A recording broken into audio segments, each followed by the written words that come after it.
Students students आज हम exercise 8.1 को कंटिन्यू करने वाले हैं। एक्सरसाइज 8.1 के क्वेश्चन नंबर 3 से आज हम कंटिन्यू करेंगे। ठीक है, तो क्वेश्चन नंबर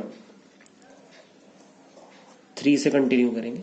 एक्सरसाइज है हमारी एनसीईआरटी 8.1। क्वेश्चन नंबर 3 क्या है? Find the area of the region bounded by the curve x square equal to 4y, y equal to 2, y equal to 4 and the y axis in first quadrant and y axis in first quadrant। ये question है।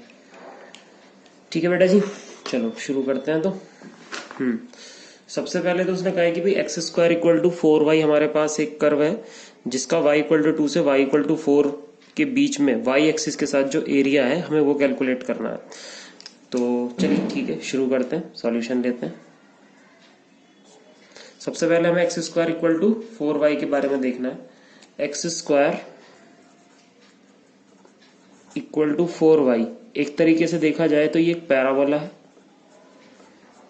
जो कि हमें x square equal to 4ay वाली feeling दे रहा है।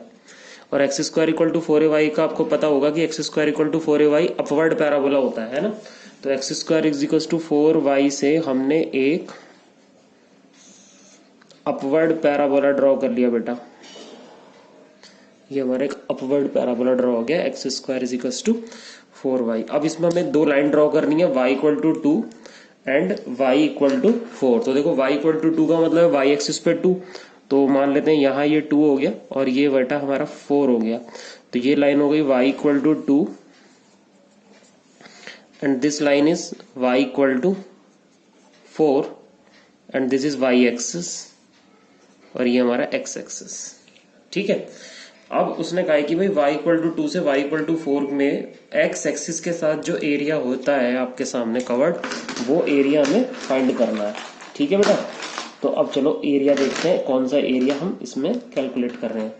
तो अगर आप ध्यान से देख रहे हो तो हमारे पास y एक्सिस के साथ जो एरिया बन रहा है वो बन रहा है area of A B C D.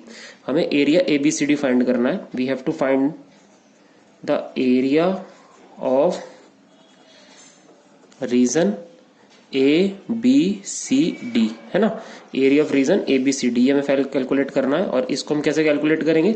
सबसे पहले हम यहाँ पर एक एलिमेंट्री स्ट्रिप बनाएंगे which is parallel to x axis और परपेंडिकुलर टू वाई एक्सिस। मैंने आपको बताया था कि जब आपके पास लिमिट वाई एक्सिस की होंगी तो आपकी स्ट्रिप वाई एक्सिस के परपेंडिकुलर बननी चाहिए। तो ये स्ट्रिप हमने वाई एक्सिस के परपेंडिकुलर इसलिए बनाई है क्योंकि हमें वाई की लिमिट पता है ना। अगर हमें x की लिमिट पता होंगी तो हम स्ट्रिप x एक्सिस के परपेंडिकुलर बनाएंगे।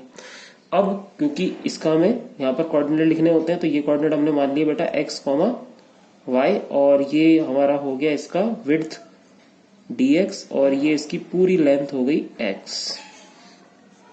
तो एरिया ऑफ रीजन ABCD के लिए सबसे पहले आपको क्या करना होगा? आपको स्ट्रिप का एरिया लेना होगा। स्ट्रिप का एरिया आएगा लेंथ इंटू विड्थ, ठीक है, x इंटू डी वाई। जबकि हमें area of region ABCD find करना है तो इसके लिए हमें इंटीग्रल करना होगा। इंटीग्रल कहाँ से करना होगा? मिनिमम ये स्ट्रिप कहाँ तक ले सकते हैं हम? 2 तक, और मैक्सिमम ये स्ट्रिप कहाँ तक जा सकती है? y इक्वल टू 4 तक।